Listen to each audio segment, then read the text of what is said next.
On the eve of Memorial Day, we are here at the National Cemetery of the Pacific. Today's celebration marks the 30th Vietnam Veterans Memorial Day Eve event. It is believed to be the only one of its kind in the U.S. Today's candlelight ceremony is a memorial to those troops who have sacrificed in time of war to make our world a better place.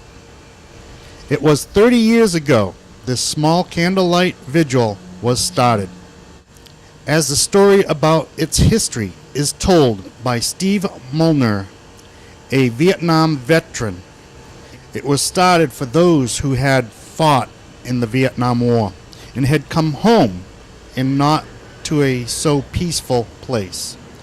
It was to help give them the support and healing they needed, for it was a tough time for this country back then, as told by Colonel G.E. Castanelli. The Vietnam War was one of the longest and most controversial wars in America's history. For many, it did not end when the war did. It took the support of many veterans working with the government to get the Vietnam vets recognized. Today's ceremony is a great sign of these improvements. The ceremony started off with the Rolling Thunder, which is a motorcycle group in Hawaii that strongly supports this event as well as many other events to help veterans and their families. Over 300 motorcycles entered Punch Bowl and drove up and around the main entrance in recognition of the fallen veterans. The U.S. Marine Force of the Pacific Band, who played the national anthem and other music during the ceremonies. The Joint Service Color Guard presented the colors. The Navy firing drill gave the 21-gun salute.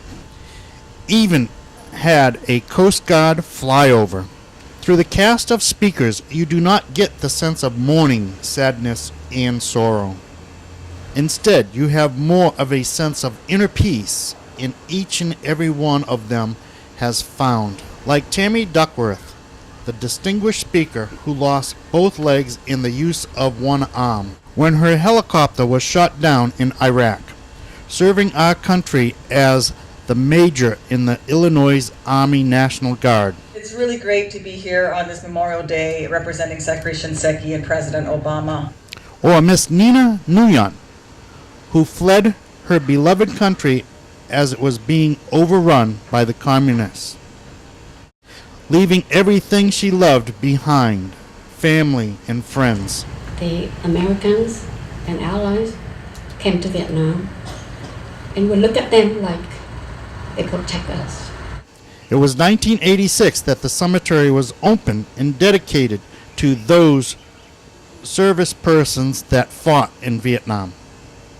You could tell from the guest speakers that these Vietnam vets have finally earned their place in this country's Memorial Day event.